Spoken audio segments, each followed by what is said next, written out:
Recording in progress. Yikes.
Yes, sir. Okay, how are you?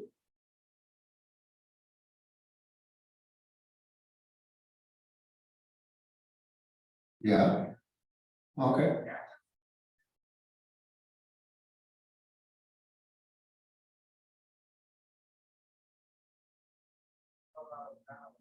Yeah, right. Right.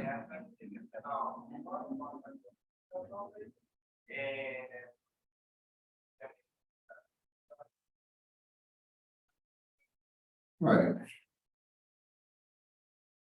My questions are recorded on where potential value. Mhm. The community is not interventional or it's something made by the, you know, I just have. Right over there, last night, it was the back to work on the clock. And if you want to be, like, the middle goal of that. Yeah, I know. He's gonna lie if or not he did something or there could have been, yeah.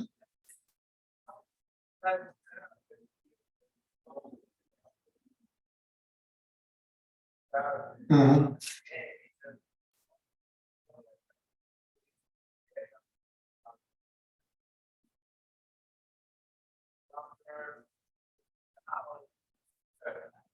Yeah, exactly. I know.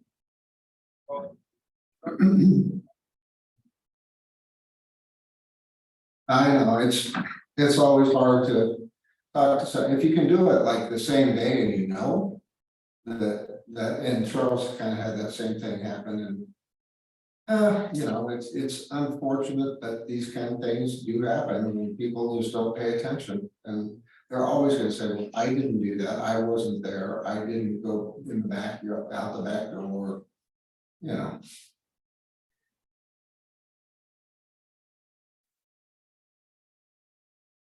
yeah. Yep.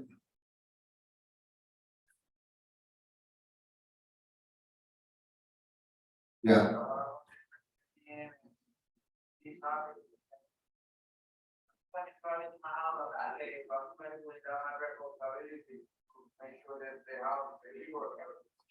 yeah, no, he'll appreciate that, absolutely.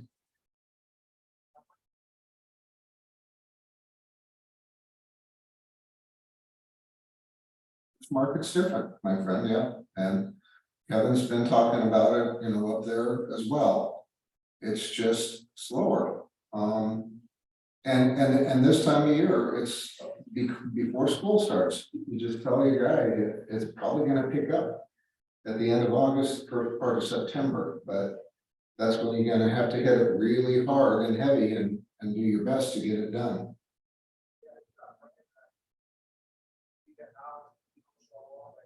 Yeah.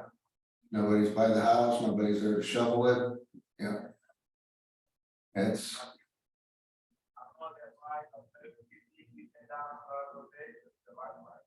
yeah, I know. Yeah, if he could have got his house on the market a month sooner, he'd have probably been okay, but that extra month just hurt him. Yep,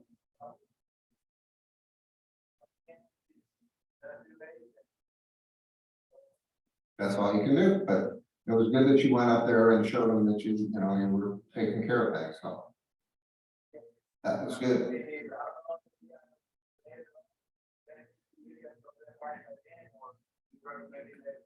I would say it's according to what he needs, but I would say it's probably gonna take that you need, to probably next month is going to be more definitive time that things are gonna kind of happen.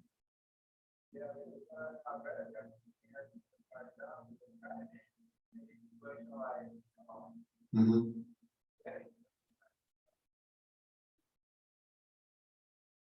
Right, right. Good,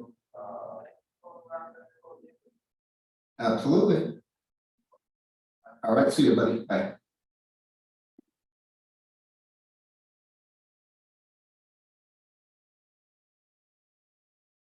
Can you hear me, Casey? Yes, I can hear you. See there? I did everything. Did you hear me? I can hear you. Okay. So what did you find out? Anything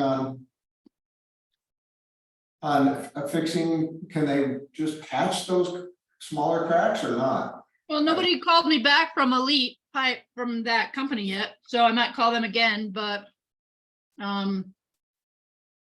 we have the video.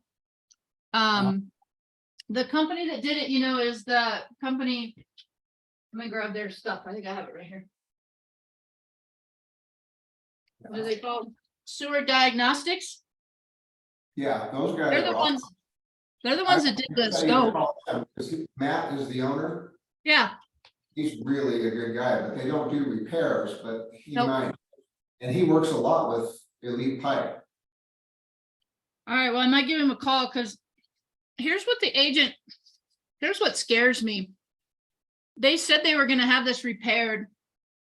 So I put that in my inspection objection that it would be repaired by closing, blah, blah, blah. So they turned it into their insurance and insurance gave them $7,300. I'm going to ask them today to send me the 2 quotes that they had. Because what the problem is they want to just give us the money and then let the new owners, my buyers, deal with it. But they just had a brand new retaining wall put in, new landscaping. And in order to actually go in and fix the pipe, one of the guys said he would have to tear that all up and he wouldn't put it back. They'd have to bring someone out to redo the retaining wall again. Retaining wall is perpendicular to the sewer line going out. I guess so. So I don't know how that would be very fair to put that on the new buyer. No. And I think that's what they're trying to get away with, is us to accept the money. Did you write anything in your objection? That should any landscaping be disrupted, that it would be put back in the same or better condition as? No, because I just heard of this yesterday. My Okay. inspection objection says sewer line repair as disclosed. Seller will have the sewer line repaired to remove the compromised / breaks in the line. Will have outside 2-way cleanouts installed to verify line conditions and rescope to verify repairs. That's straight from the scope. Sewer That's diagnostic? Mhm. So now they're saying that the one guy, he was going to do it and then he ended up in an emergency and he's now in the hospital. So they're like, we just can't find anybody to get it done before closing. And so we were just going to give you the money. And then when she brought up the landscaping thing, I'm like, wait, you can't put that on my buyer. That's $20,000 worth of landscaping. And they did that to sell the house. So I don't know if I got to reach out. I can call Elite Pipe again today. Because if you look at the scope, even Cabe was like, well, that's the boringest thing I've ever found. You can't even see anything in there. You can't? No, I couldn't see anything. And I don't know if there's even any sound. Like, I don't know if they talk through it or anything.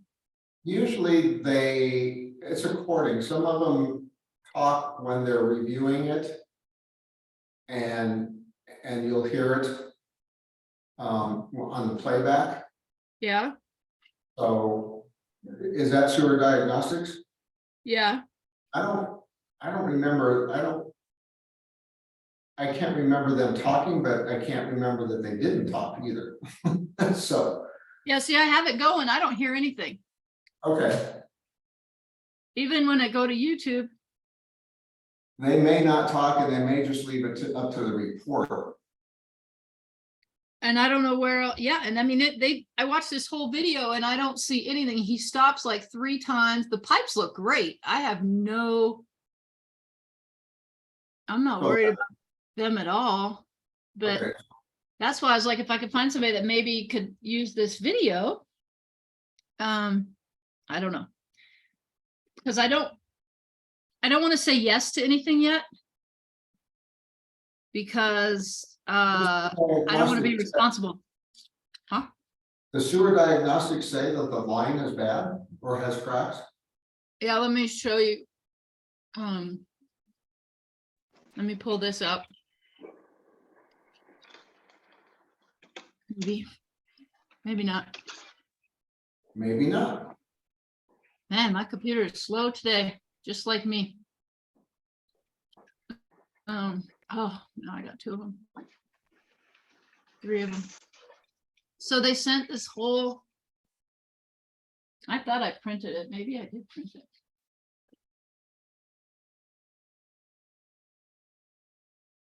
No, that was solar. I still have a solar issue on this place too. So. Where my link went to. You can see me? I don't Yeah, know, like. How you doing this morning? Good morning, how are you? Good, I thought. someone else is on here. There's someone else on here. Hi.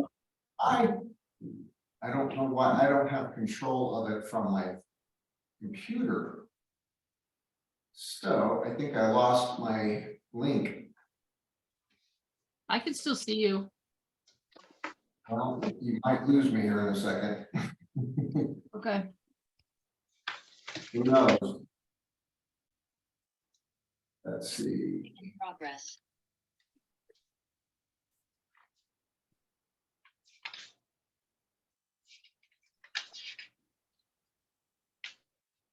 Man. I don't know what just happened to my computer. Hey, how are you? I'm pretty fine. Are you? You're good. Start your class yet? Just trying to get it started. Give everyone a minute or so Which, to get here. So I've done this. Andy, I'm gonna make you co-host. We start here in a minute. Okay. We did speak to the broker. Yeah. And he said that is good to know. I'll let them know that there's a certain urgency here for us to hold. So, Okay, that's good. okay, so that's the All we can do, right? That's all we can do. Yeah.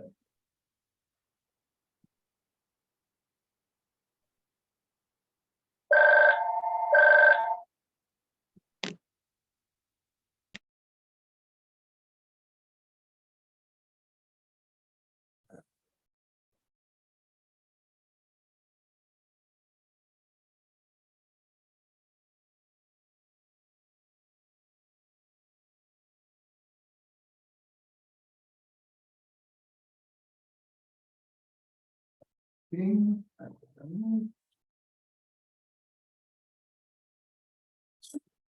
I can share. Can everybody hear me? Can Yep, nobody? we can hear you. I can hear you.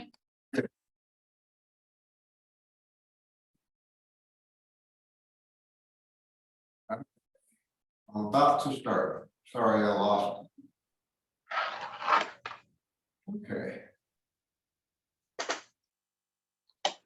Everybody see the screen? Yes. So far, we're so good.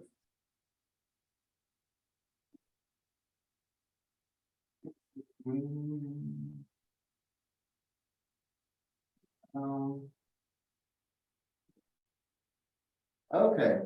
so, yeah, Casey, I would just try to get a hold of them again. If it doesn't look like the line's bad, they are suggesting that the sewer line needs repairs or just has fine line cracks. If they said it's a hairline crack, I'm trying to find the dang report, so I'm gonna keep looking. Yeah, that's it. Okay, I don't know where it went. We all right. Casey's trying to get through something. Sometimes it's a little difficult.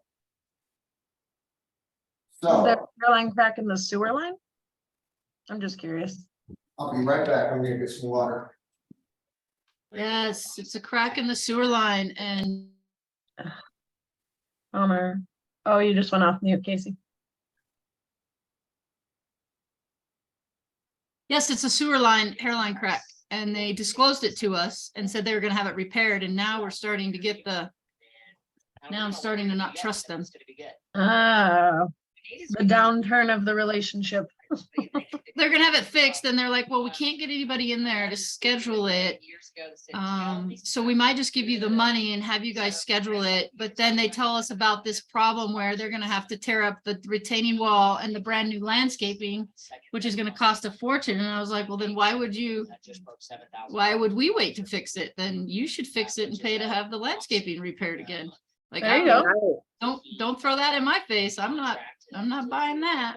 Yeah, that's not on you. Is the sewer line in the alleyway? No, well, it can't be, because if it's gonna mess up the landscaping's going out to the front street. It's going out to Lowell Boulevard. Is there- I thought it went to the alley. I am there so an alley? confused. Yeah. There is an alley? Let's hear some wins. Usually it goes out to the alley, but. That's what I thought. Yeah, Yep. So they should have done a locate, so you can ask Sewer Diagnostics, where is it located? Is it? in Yeah, the- it- is it makes out? no sense to me. None of it made sense to me at all, but I don't know. I'll start with one, Chris. Okay, am. so before we get started, anybody have any questions on anything that you want to kind of talk about? Any issues you've had come up? Anything with showings, anything at all? I do. It's not about issues or showings. I guess, how do you meet and build a relationship to work with the new builders to help show houses? Or is that just the clientele that I work with that want to see new houses? Well, the way I've done it over the past 4 or 5 years has gone out to different new home builders and just met some of the sales agents, and I go to builders that I know and trust as far as quality of construction. I'm gonna be perfectly blunt. I don't sell a KV home. I don't sell a Century home, and I hesitate on selling Richmond homes. And I do not sell LH, or what are they called? LGI homes. The quality of them is below average by far. And so I don't even bother with them. I've built a very good relationship with and I don't know, were you in the meeting last week when we had DR Horton people here? Casey? No. I built a very good rapport with the sales rep at DR Horton, and I've sold, by the end of this year, I will have sold 9 houses with them in the last 18 months or so. And it's been just meeting her, talking with her, having a couple of deals go together, and then she's reached out to me and she's let me know when houses come on the market that might be of interest to me. Almost all the houses I've sold through them have been with veterans, and a lot of the veterans can't afford quite as high, but some of them. Right. I have one that'll close this week that he's buying in the upper 500s. Now, another reason I like working with them is because they take care of things. They also pay us 3% on the final purchase price. Some builders like Lennar, which doesn't build a bad home, but they only pay us 1% on the base price. Now, you can't be showing houses just based on what you're gonna make, but Right. it's, it's not fun when you look at this and you go sell a $600,000 house and you make 6,000 and go through everything to try to help them through the whole process. And part of my process with your homes is I always pay for people's inspection because I Oh. want to get a home inspection. I don't want them to think that the builder has done everything exactly correct. Usually they do, but not always. Okay, so. Okay. But building, just going around and meeting different salespeople and looking at their houses, I think it can help you build that relationship. Okay, cool, thanks. Anybody else? Liz? Anything been going on that was showings, open houses, anything that has been frustrating? Open houses have been really slow, so that's been a little frustrating, but it gives me time to focus on some other things and relationship building with the people, the buyers that I do have. The only frustration I have is navigating the gray period between when my solid 4 buyers that I have that I'm working with, trying to find the gray area between nurturing the relationship, not being too pushy, but also this kind of a lull time that it feels like right now, where the most people that are like more in the kids and school world are getting ready for school starting, so they're not really in the buying mode. But a lot of my clients, all of the clients I have, don't have kids and they're all first-time home buyers. So I'm excited for this lull of a time because it feels like this is an opportunity for me and my first-time home buyers to get in on some offers. So nothing frustrating, just trying to navigate really like fitting in the time right now to get them out and looking and encouraging that in the process. So nothing too specific, but I'm always up for more on the operational and construction side of things. So happy to listen. And with the people that have children or whatever that are kind of quiet right now, you can just, do you have them on a drip system with RE Colorado? I do. would- Yep. Make sure you check, are they using the portal? Yeah, they haven't, the 2 that I have on there right now, I have 2 on the ARIA Colorado drip system and 2 in the neighborhood nurture through command. The 2 in ARIA Colorado have only logged in the beginning, so they activated it. So I know that they're getting those daily Okay. emails. But the 2 that are in neighborhood nurture, I don't know how to check if they've signed in, so I have to look into that. Typically, when they sign up on the portal, they'll start favoriting, and I always tell people, when you get signed up and get on the portal, make those favorites and possibilities, so I can look at the backside of them, and I can make comments to you about the homes. Mm. So they may have 4 or 5 favorites, and I'll go on and look at it and look at each one individually and then send them an email with that listing and say, did you realize this house backs up to 225? Did you realize this is on a very busy street, sides to a very busy street? Do you realize there are power lines right behind the house? Or good home, maybe I've seen issues with soil. We'll want to take, if we go look at this house, we want to take a good look at the structure, the basement, because there does tend to be issues with bad soils in the area. Comments to them so they know I'm part of their team and I'm helping them to find them. And that I'm not just setting them out on their own and go, oh yeah, when you see a house that you like, put it in your favorites and then I'll set up a showing. I'm going to make very specific comments about the houses before we ever go. I appreciate that. Coming from property management in the high-rise world, the construction side of things is always really interesting to me. So the last showing I did, my buyer and I talked through the foundation process and like a concern that she had. And one of her follow-up comments to me was about how much she appreciated the fact that I could walk through with her what her foundational concerns and construction concerns would be in purchasing the home. And she just really appreciated my ability to walk through and like essentially tell her a story is how she worded it.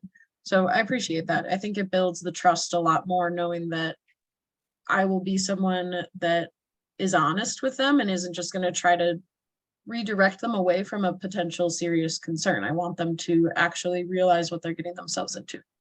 Absolutely. Where was the house, if you don't mind me asking? Yeah, not at all. It was in the Park Hill neighborhood. It was, oh gosh, what's the 2233 Kearney?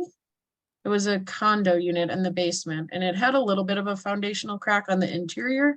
It seemed to me like it was just more of like the drywall had bumped out a little bit and it looked like there was just, it wasn't even a crack, but it looked like there might have been a little bit of foundational, like the drywall behind maybe had crumbled a little bit and then fell down so that there was a little bit of a bump out in it.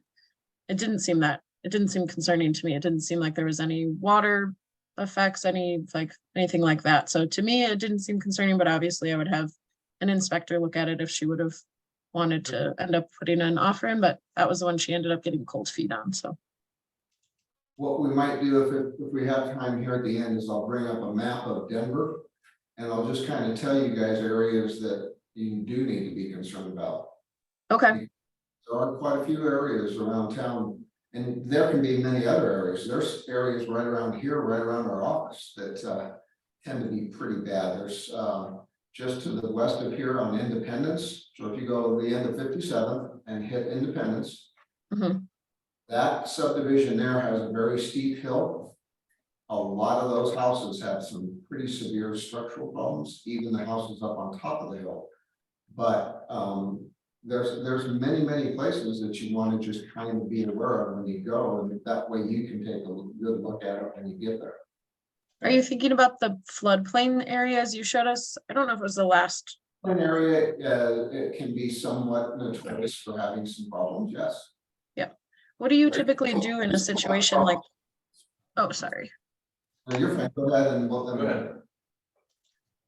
ahead. Typically in a situation like that, if it's an area that you are concerned about, do you essentially lay it out on the table, you're honest with them, tell them what your concerns are, and then if they still want to move forward, you do, or is there any other approach that you take with that? Let's go look at the house, and while we're there, I'm gonna kind of do, not an inspection, but I'm gonna check it out and see if I see any indication that it might be having some issues or has had some issues. Mhm. So it's harder if a basement's finished, if the basement's unfinished, it's much easier to tell if water's penetrating and those kind of things. Okay, Yes, sir. makes sense. Are you seeing an increase in the bentonite issues with all of the moisture we've had this year?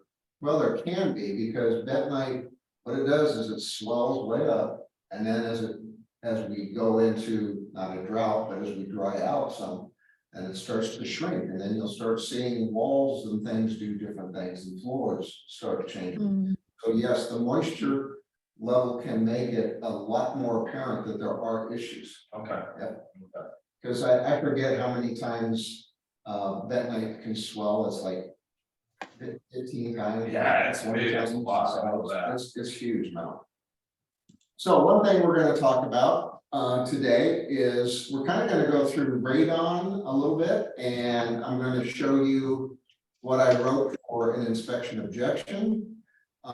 Is everybody a little bit up to speed on radon and what it is? Yeah.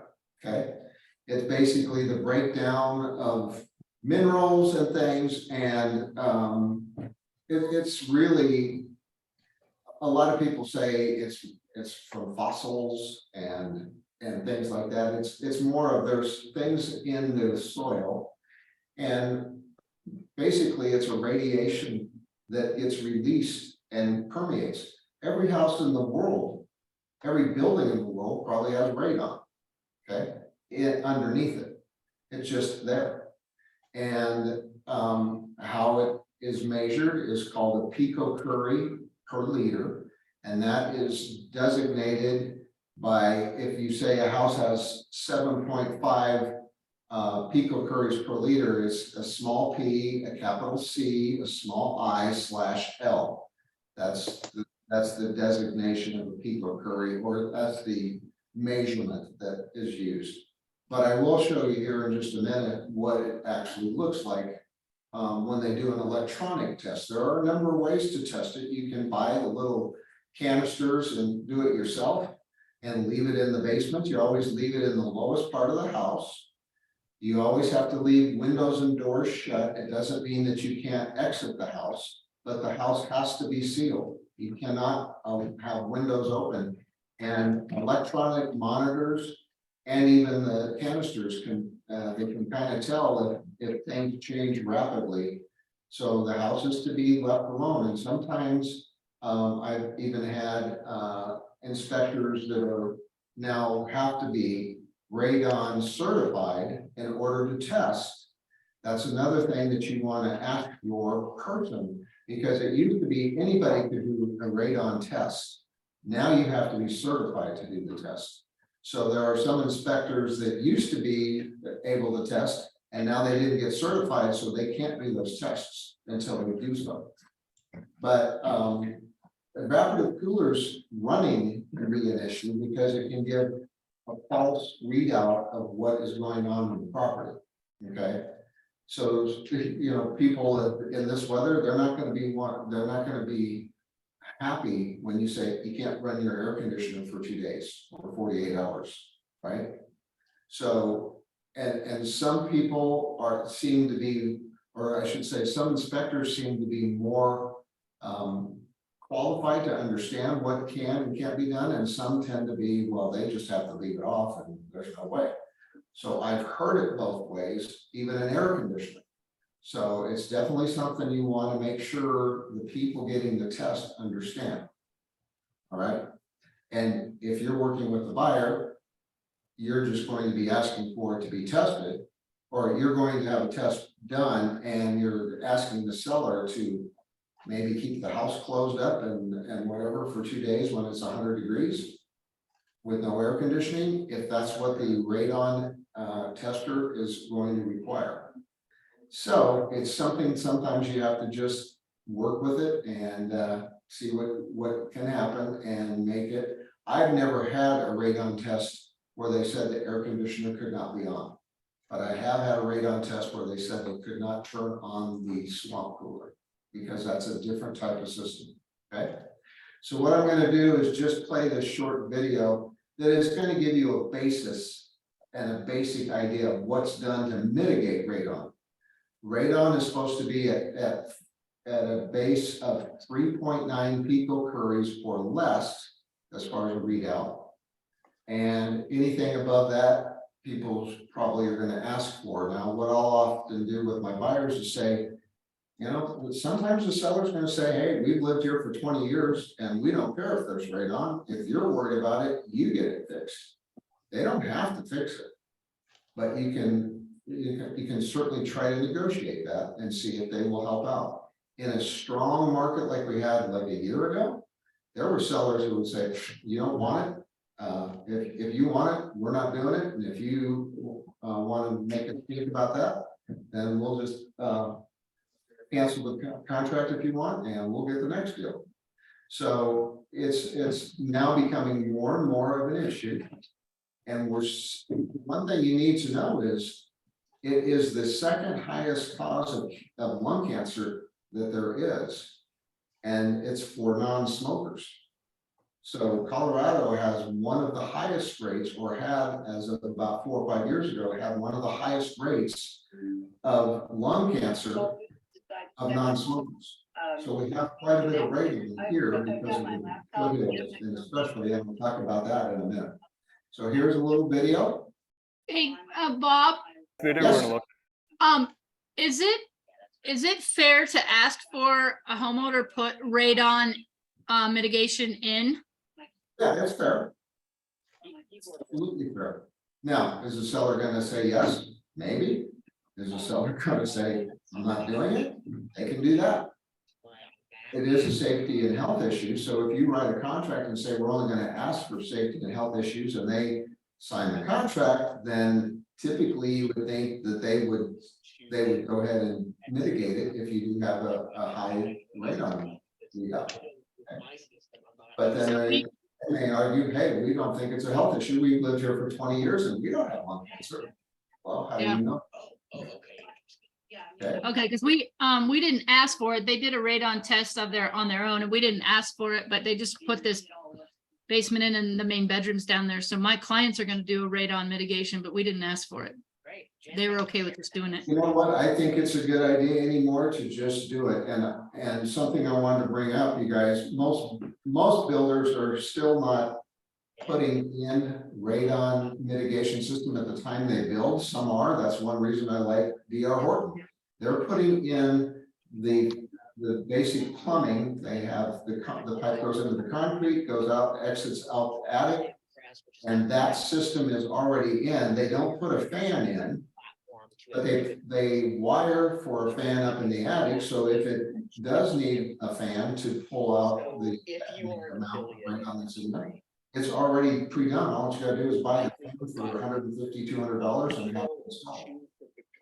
I wish that the Colorado Real Estate Commission would make it the builders have to put it in, because it makes sense that some builders just don't even bother. Have I been misled, or if they put a bedroom down in the basement, doesn't it have to have a radon unit? Isn't that building code? That's my understanding, but I have builders that will not do it, Okay, okay. and they say, and I think it is to code, but. Some Is that for are. only builds after a certain time period, or is that just period? That's And if the they're- new, I believe it's the new code, but I'm not 100% sure on that. If there is a bed. Okay, if they've got a finished basement, in other words, because they always test for radon in the lowest part of the house, because that's where the foundation is. And that's where you're gonna get the highest reading, and it permeates up through the rest of the house. So if your basement has a reading of 10, it could possibly be in the living area up above, 5, 6, 7, you know, just according to how much is escaping up through the floors and everything. Okay. So here's, hopefully this video has sound. And how a radon mitigation system works. Hear it?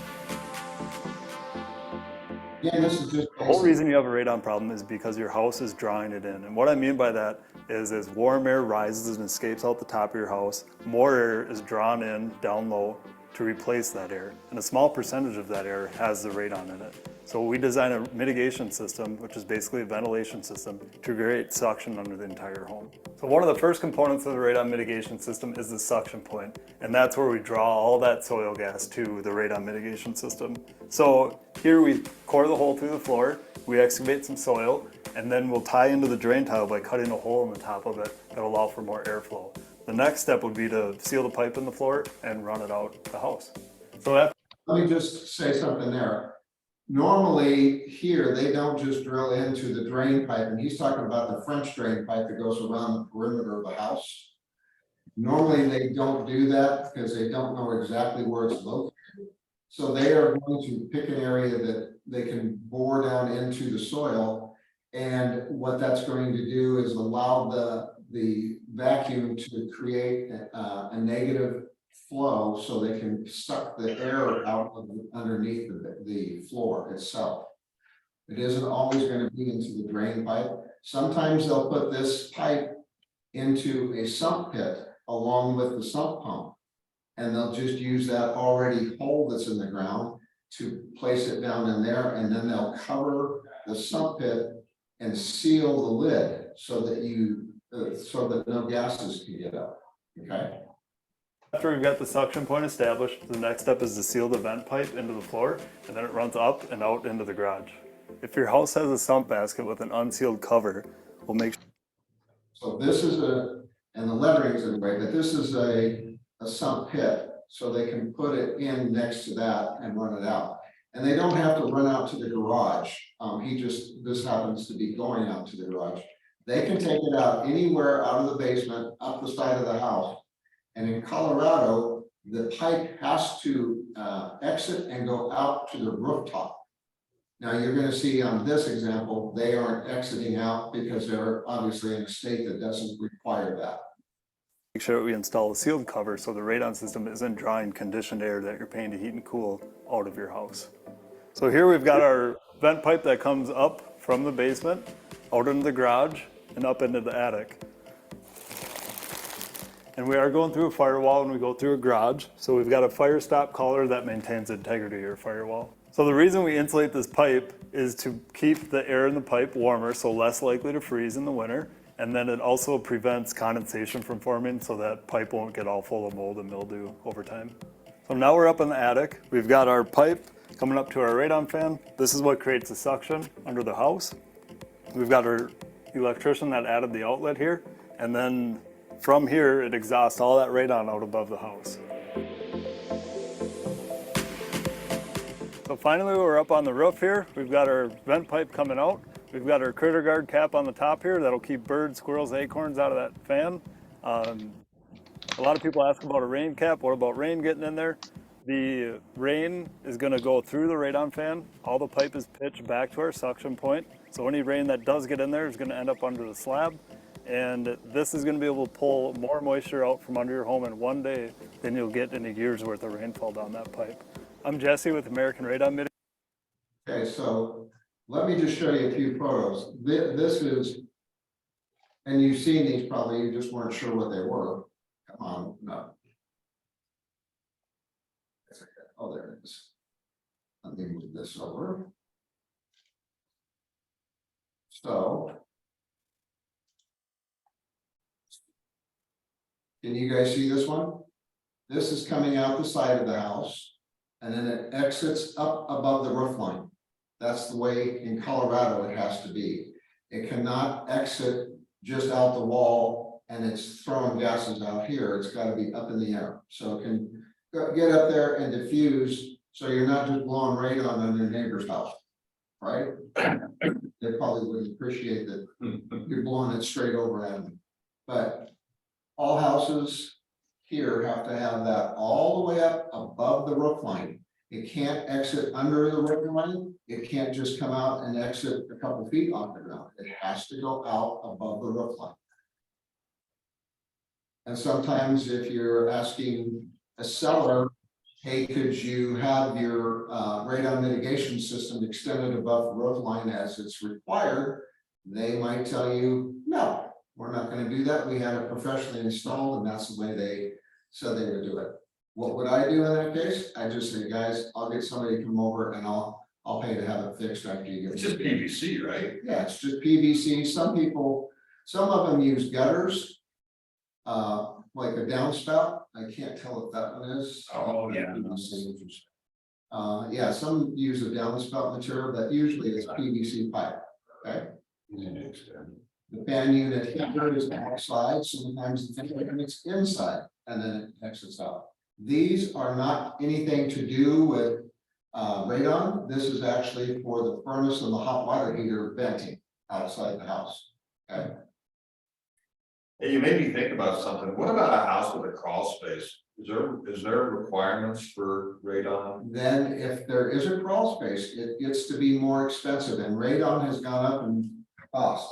Radon to mitigate for most houses, if it was an average reading, let's say it was 10 and it's supposed to be 4, it might cost you $1,000. If you had a crawl space, now they have to lay down plastic throughout the whole crawl space. They Okay, have to seal the plastic around the edge. So now it becomes more expensive. So back then, a crawl space, a basement with a crawl space added, maybe $1,500. Now you might be looking at over $2,000 because everybody being licensed to have to test and new guidelines for radon mitigation, it's gotten more expensive. okay, Okay, good to know, thank you. yeah, so you might I never be, thought of that. yeah, something is always changing. One thing you're going to see if like you're in the house or wherever the radon mitigation system comes out, if it's in the garage, you may see this little gauge. And some people think, well, that's the gauge for radon. No, it's not the gauge. I forget, this is called a manometer, and this tells you how its operation is working. And it should be lopsided like this if the system is working, not necessarily this much, but one side should be higher than the other side if that system is working correctly. It tests negative pressure. Is that what it is? That's what it does, yeah. There you go. This is the man. We used to use them in healthcare, In so, healthcare, okay. yeah. So there you have it, guys. So you can see these just come out, basically the sill plate, run up the side of the house, or they can run up a wall interior of the house and come out on the rooftop. It just is supposed to exit in Colorado above the roof.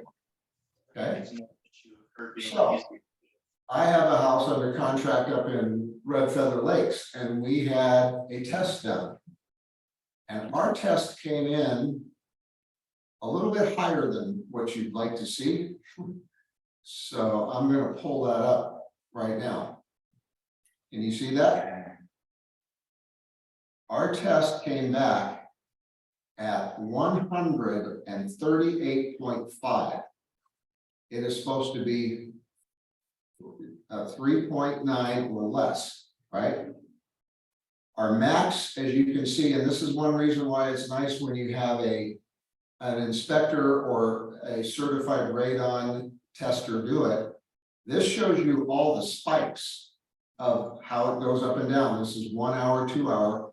It's typically, they want to put it in for 52 hours minimum. And then they're going to throw out the first 2 to 4 hours while it's regulating. So as you can see, the first hour or two, it was 25, 56, 81, 92, and then it really starts to go up. It had never been that high before. Well, and this is funny, so when I did the send over the inspection objection, and I had a good rapport with the listing agent, I said, we are going to be asking for radon. Hopefully your sellers will consider it because it came in very, very high. And she was like, well, how high? And I said, well, it came in at 138.5. And she goes, oh, well, I had a house a couple of years ago and it was 225. And she also said the highest she's heard of up in the foothills is 400. Okay, now a radon mitigation system typically is not, one system is not typically going to take care of this much radon as far as radon. So my objection, and I don't think I have it up yet. But a multiple fan units. Yeah, I just put in that we're going to have the radon mitigation system will take to a safe reading. Let me pull it up here. Try JP. So here's what I wrote for the objection. The buyer requests the seller to have a professional qualified radon mitigation company complete any work necessary to bring the level of radon down to a safe accepted level of 3.9 picocuries or less. Currently, the home tested at an average of 138.5 with spiking as high as 168.5. A copy of both the paid invoice and retest to show safe levels of radon will be given to the buyer within 5 days prior to closing. So it's very clear what we want. And I didn't ask for 5 systems to be put in, but it's very possible that 4 or 5 systems will be required to get that radon level down. Because I did have a house in Denver, 10 or 12 years ago, that was a flip that my investor did. And we had it tested at 55, and it took 2 systems to get that level down to 3.9 or less. So I don't know what it'll take. I don't know if they can put 2 motors on this 1 unit and that will take care of maybe half of it, and they do another pipe into the floor and put two motors on that. I don't know. All that I know is I've asked for a qualified professional qualified radon mitigation company to complete all the work necessary and have it retested. That's an important part that you want to put in your inspection objection, is that it would be retested. Now, typically, I think the system has to run for 2 or 3 days before it can be tested, because it takes it a while to get the radon pushed out, right? So if you're trying to rush closing and you say, we want the radon to be retested within 1 day prior to closing, well, it may be because of your closing time, it may not allow it, So remember that your inspection runs, it goes past the closing date. So you could say that if the radon does not pass test, that they will come back and add another system or whatever it takes to bring the radon level down to a safe level. You know, as long as your people are comfortable with it, the lender probably is not going to care. If it's a cash deal, it doesn't matter. You don't have to worry about that. But sometimes you have to make sure that some inspection items are done prior to closing because that's what the lender would want. And one of those happens to be roofing. Because roofing is an issue here this time of year for getting, what do we get? We get hailstorms, and hailstorms can shoot down a deal in a heartbeat. So I just wanted to show you that what I had written in there for an inspection and with radon mitigation. Now I have some veterans under contract, let me see. And we know that the roofing is bad. And the seller knows the roofing is bad. And so my inspection objection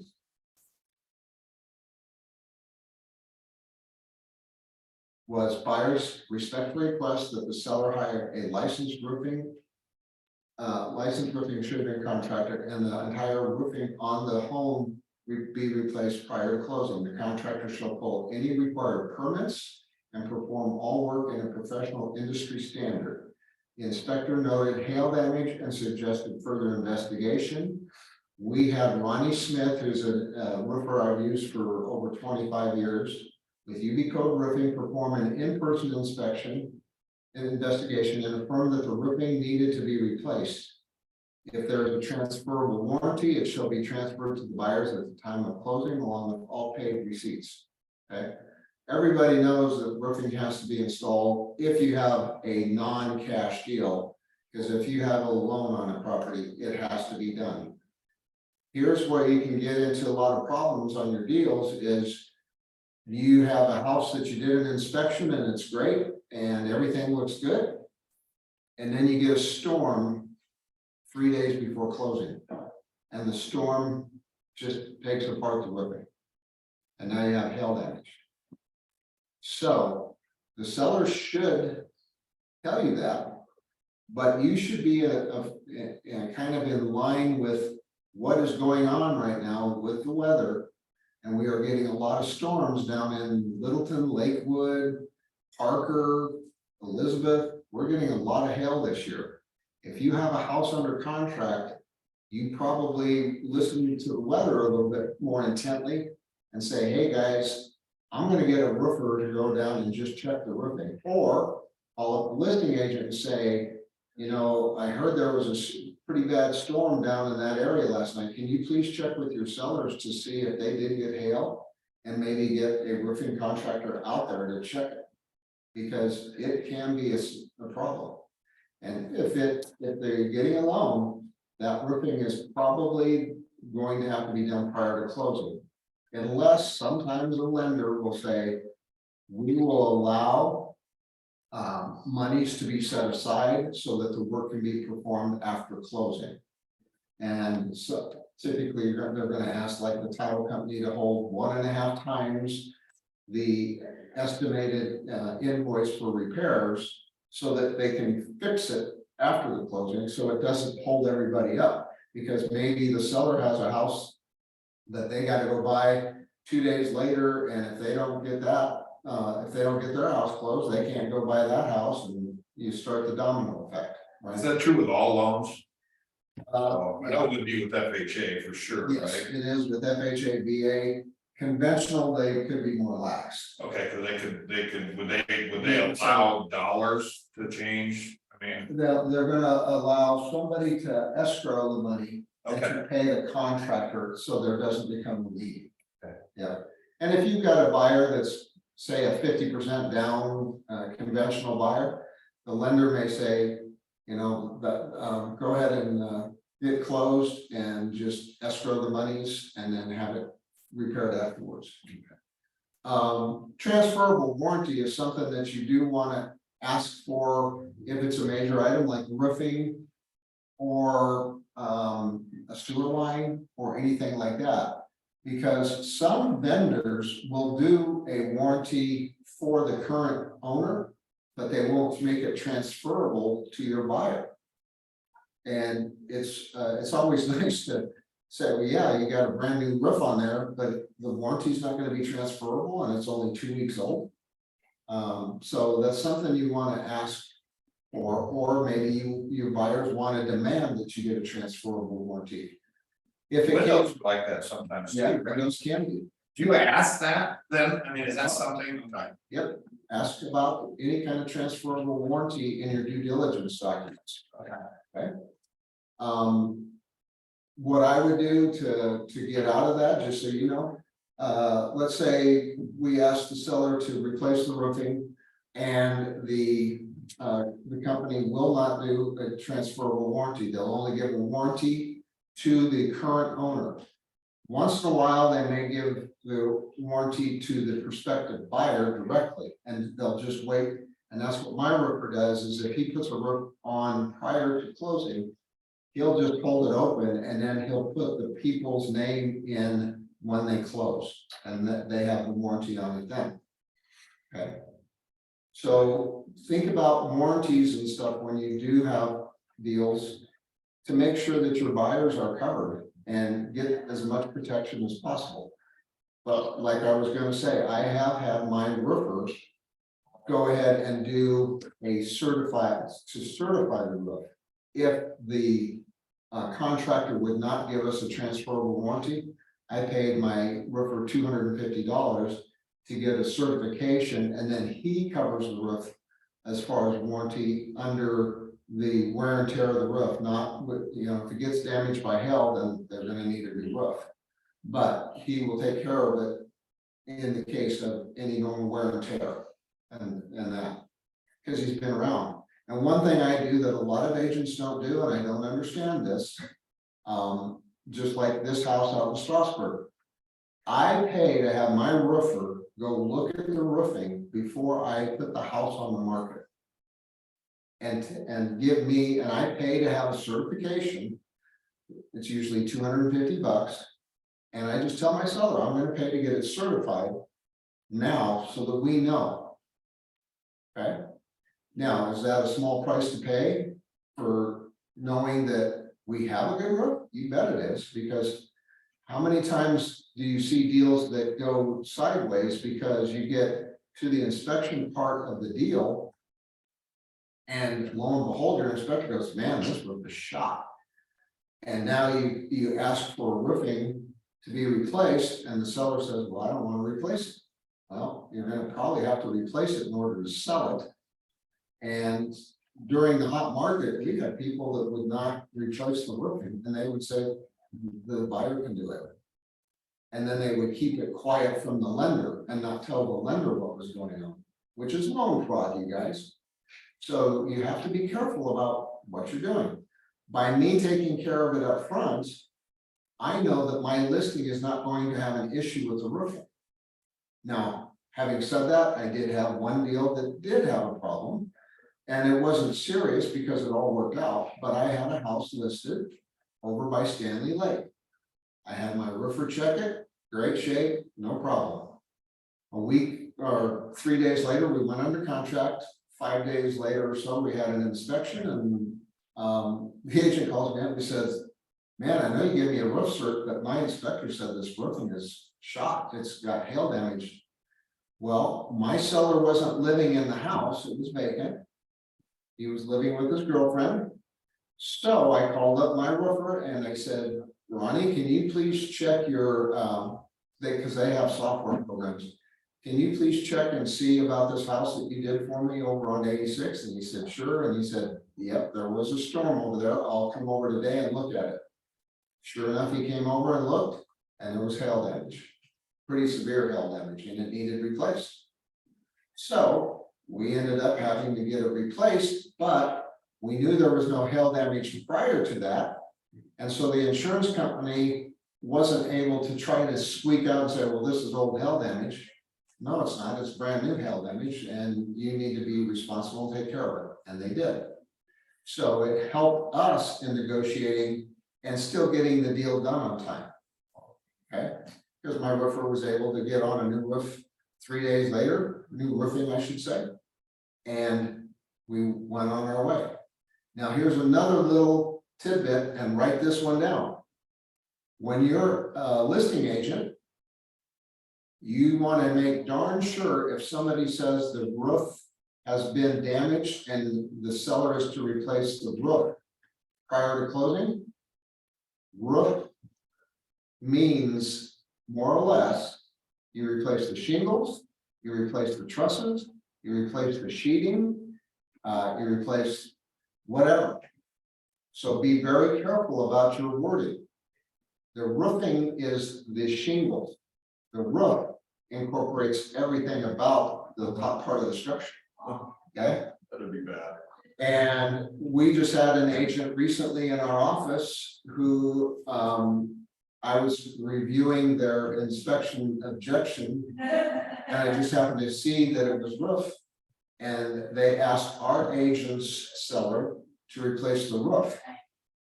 And I called up this agent right away and said, I want you to realize that roof can incorporate and mean that you're supposed to replace everything up on the rooftop, including, you could go as much as say trusses, if there are trusses, definitely with the sheeting, the plywood on top of the shingles, or on top of the trusses underneath the shingles. Some would say gutters, fascia, everything. You're not needing all of that, you're just needing the roofing. So I told her that, she countered them. And actually the agent was trying to pull a little something and was trying to get all of the roof, including the sheeting, replaced. So we saved their seller quite a bit of money. Now, once in a while, the sheeting does need replaced because it may be an old house. It may have moisture problems, you just don't know. But be careful about your wording, okay? Any questions on that? Because I know that's a little different, but I want to make sure you are aware of that. Radu, is that how you pronounce your name? I know you're new with us, so welcome. Glad you got to join us. So no questions on the roofing or the radon or anything like that, and how I kind of spelled out for the repairs. Okay. Now, I told you what I would do is do a map, look at the map of Colorado or the Denver metro area here. Let's see. I'm going to give you some hot spots. And does everybody kind of understand, and I will do a class on this at some point, what bentonite or expansive soils are? Have you heard the term bentonite? Heard the term, but don't fully understand what goes into both of them. Okay, I may just do that on Saturday's class too, but bentonite is a clay. And when it gets wet, it expands many times the size that it currently is. So you may have a hunk of soil like this that is fairly dry bentonite soil and it rains and it can expand up many, I think it's like 10 or 20 times the size of normal. So if that is in around a foundation and it expands and contracts that much and it hasn't been prepped correctly, it can wreak havoc on a foundation. Okay. So let's just start down here kind of to the south. Everybody know where Chatfield Reservoir is? And south of it is this area called Roxborough Park. Okay, this is Rampart Road. The houses on the east side of Rampart Road can be absolutely a disaster with structural issues. Now, what do I mean by a disaster? I'm talking that the foundations in the basement can be cracked. They can have a lot of problems. You're almost always going to see driveways, which is just flat concrete work, shifted and moved. And a lot of times when you're driving through a neighborhood, you're going to see, here's the garage, and here's the driveway sunk down about 6 inches below, because bentonite moves all the time.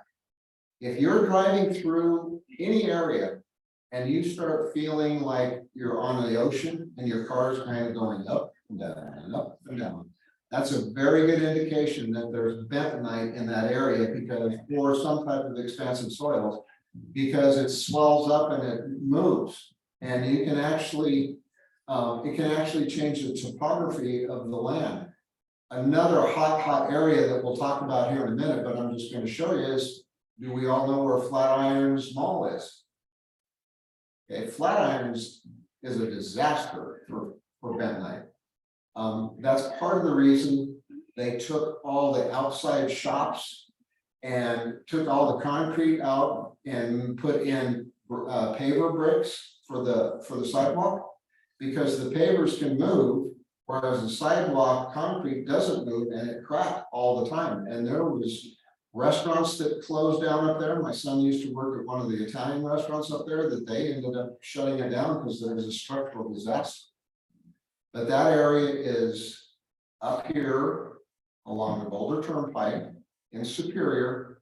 And this is a really hot area for bad soils. It's Superior, Lafayette somewhat, but Superior on the south side of the Boulder Turnpike and along over here towards Interlochen and the mall, Flatirons Crossing. This area can be really bad. And I mean really bad. There are some houses here in Superior that were so bad that the builder ended up taking the houses back from people and moving them up to other areas in the same area, same subdivision, but the houses are up higher and not down in a low area. But the houses that are in this low area, man, I've seen some houses there that should have had 2 zip codes because they are bad. Is it ongoing with the bentonite? I mean, usually you'll hear about it with new home builds, right? Where they're breaking and falling off a Green Mountain because of the bentonite. But is it ongoing? I mean, 30 years after, I mean, could you run into a new issue with bentonite? If it's constructed right and they over excavate and then they bring in Backfill. fresh soils and everything. And that's what you're gonna see, guys, when you're driving by an area of construction. And you'll see all huge mounds of dirt that they dug up and you're like, well, why are they digging it up and then they're just gonna put it back? What they do is dig it up and then they, according to what the engineer finds out, then they condition the soil, they water it, they may bring other soils in with it, they churn it, and then they put it back in. And then the soils are brought down to a level that is much better for construction and not going to have the tendency to move. When you have a higher level of bentonite or expansive soils, then you're going to see houses that are built with, it's called a structural basement. So you don't typically have concrete on the basement floor. It's typically, well, you used to have wood floors and then it was dug down about 18 inches below that, so that the soil could actually move for 18 inches before it pushed on the floor. Now what builders are doing is pouring concrete on a metal pan, and there's still an 18-inch void below that basement floor, so the soils can move underneath and fluctuate without pushing on there. I actually had a house one time up in Broomfield, which can be another area, and a lot of Broomfield has issues. And the house was basically, let's see. Yeah, it was right along in here. And the soils pushed more than 18 inches and actually pushed the floor open. Luckily, my guy was an engineer and he was able to get them, the builder, because the house was under warranty. He fought with them and got his whole basement replaced. My ex-brother-in-law had a house up in that same basic area, and he had finished his basement for $150,000 and destroyed his basement, and he was under warranty and he got his entire basement replaced, plus dug out, new soils brought in. It was probably over $250,000 for everything, and that was 20 years ago. So anyway, like I said, if we start down here in the south. Anything down in Roxborough Park. It can be issues. Down along the southern part of Ken Carroll. Ken Carroll is kind of a hot area now. There's a lot of problems right along 470. Over to about Wadsworth. A lot of times there's some pretty bad areas of Bentonite all the way up through here.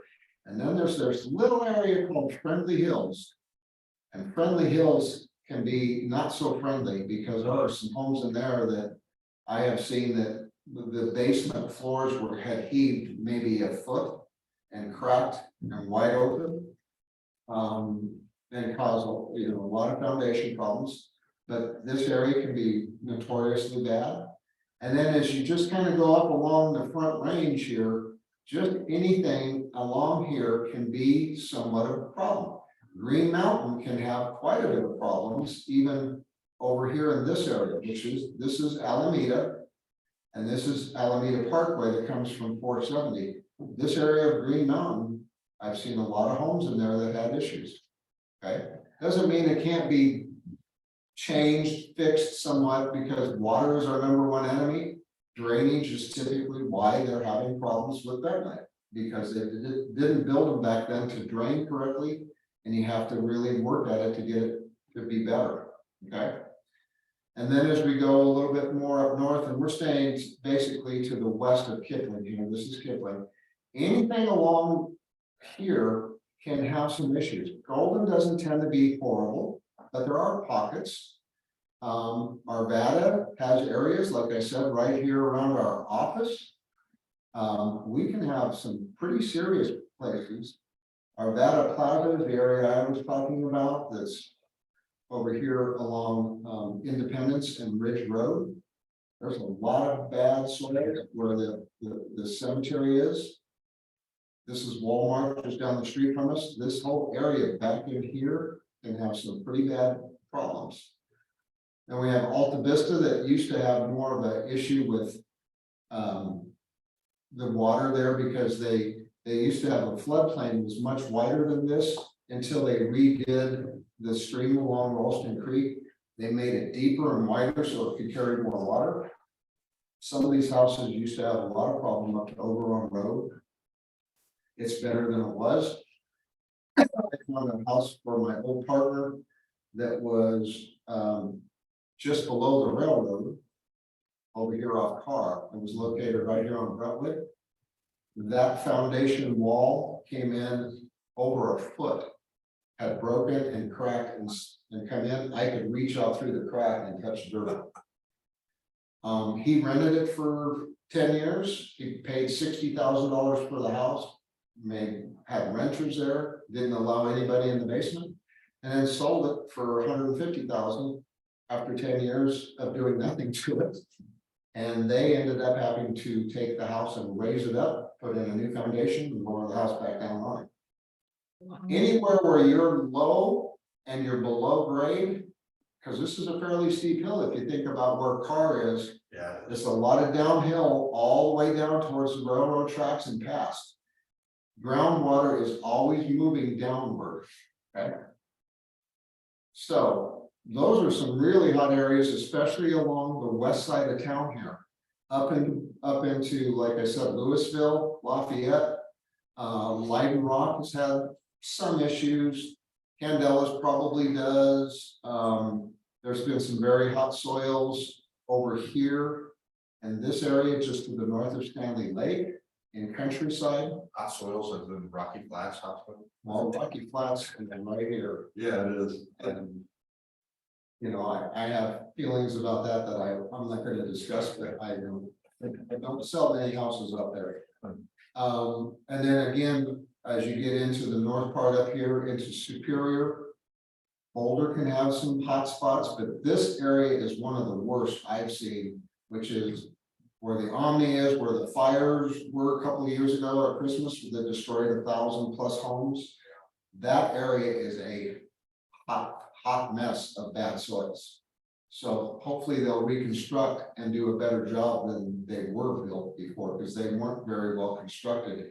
And the builder, as I mentioned earlier, was Richmond, who I'm not a big fan of. I will sell a Richmond home, but I'm very particular about the area and who is building it as far as the main contractor there. And then you can just kind of, as you go up next to the foothills, the soils tend to have more issues, but they can have issues in Aurora. They can have issues in Denver proper. They can have issues pretty much anywhere. But the really hot areas are along 470 all the way up on our kind of the west side of town. Thornton has some bad areas. Some of the areas that if you're showing houses around 84th and Federal, those little houses that are not built on a foundation, they're just built on a slab. Those meaning that there is no foundation that goes down into the ground. They just pour a slab of concrete and they build a house on top of that. If the soils move, the house is going to crack, and almost all those houses were built with brick. Not really a serious structural issue, but they're kind of ugly. Yeah, you can kind of see sometimes with broken walls, it's cracks in You can, walls. you'll see cracks in walls, you'll see. If everybody knows what mortar is, that's the space between the brick. You'll have stair step cracking, they'll go all the way down or above a window or around a door. Not so much it's a big structural thing, but just the slab, the concrete slab is moved and cracked. And then it's gonna cause everything above that to have a problem. It's kind of bad at my house, I'm in Westminster, it's kind of bad over there, Where are you at? like 96th and Lowell. Hello? Yeah, right over in that area. You can find it anywhere, and the weird thing about that night, you could have a house that's falling apart next door to it, it's fine. Because there's veins of it that run through an area and you just don't know where you're gonna come across it. So I ran a little bit over, but that's it for today, you guys. Any questions about what we've covered today? I have a super quick question, or kind of two questions. On One. the, one, go. So the main, I guess the main reason and cause for the bentonite issues is more so the water runoff from the mountains. And so you're typically more seeing that along the foothills, along the 470 corridor. Yep, and back then they didn't test or they didn't build the same way they do now for a lot of the homes. The newer homes should be constructed to where they over excavated, brought in the soils, brought it to a condition that you're not gonna have those problems. But then you still have to make sure your drainage is away from the house. And then downspouts extend out, and whatever the builder puts in as far as the grading, they're very strict. If you touch that grading and change it, your structural warranty becomes null and void at that moment. So they're trying to direct water away from that foundation as much as possible. Okay, that makes sense. Part two of the question, you had initially started further south around more by the Chatfield Lake. And I know someone that lives in the neighborhood, the Governor's Ranch neighborhood. I'm wondering if it typically, if you've seen anything going that far. It was more like by that Friendly Hills, and then just east of Friendly Hills, there's Governor's. Anytime you're around a lake, a fairly big, large body of water, you can tend to have potential problems. Okay, The water level tends to be higher, the water table. But again, it can be, it's very spotty. You could have areas that have problems, and then there's other areas. On a whole, and I haven't shown a lot in Governor's Ranch or down that area, but on a whole, I haven't seen a lot of problem, but can be. Okay, this is just a very hot area down in Roxborough Park. Not so much up on the hill where the higher end properties are, but the long Rampart Road here. Oh my God, there's houses on both sides, east and west, but especially this east side.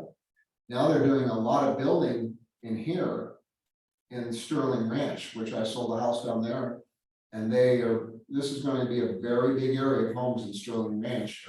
But they are, they're doing it right, and they've over excavated, and they are building to try to keep the soils from taking over your house.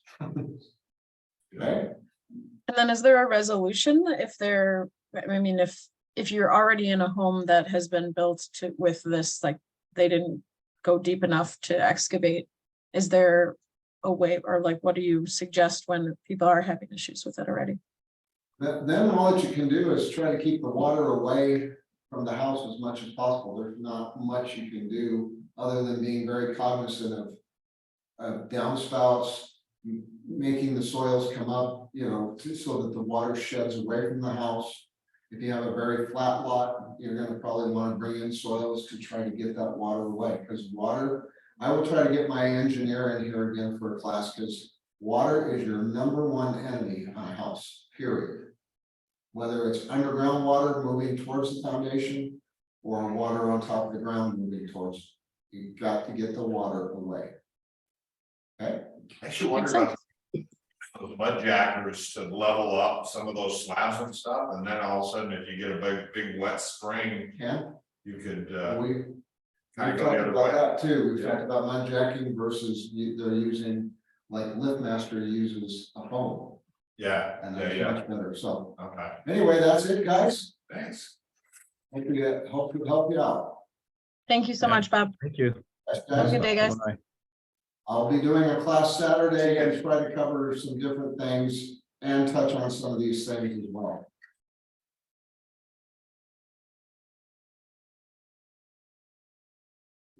I gotta get to Aurora. All right.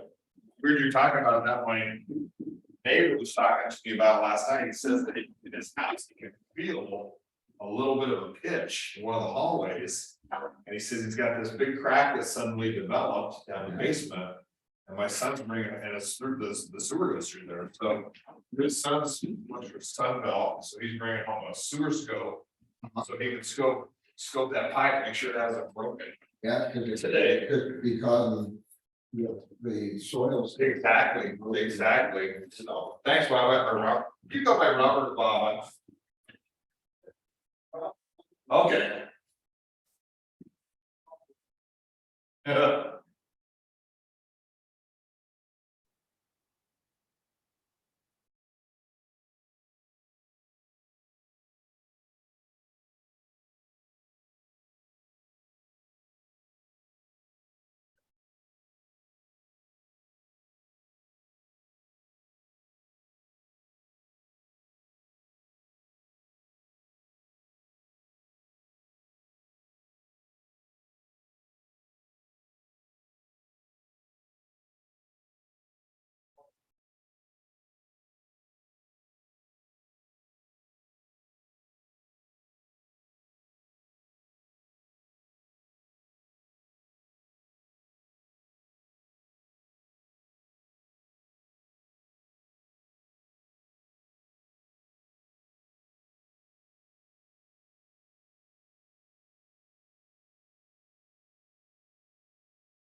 You have a good rest of the day.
Or if they say the wrong word, they get bus.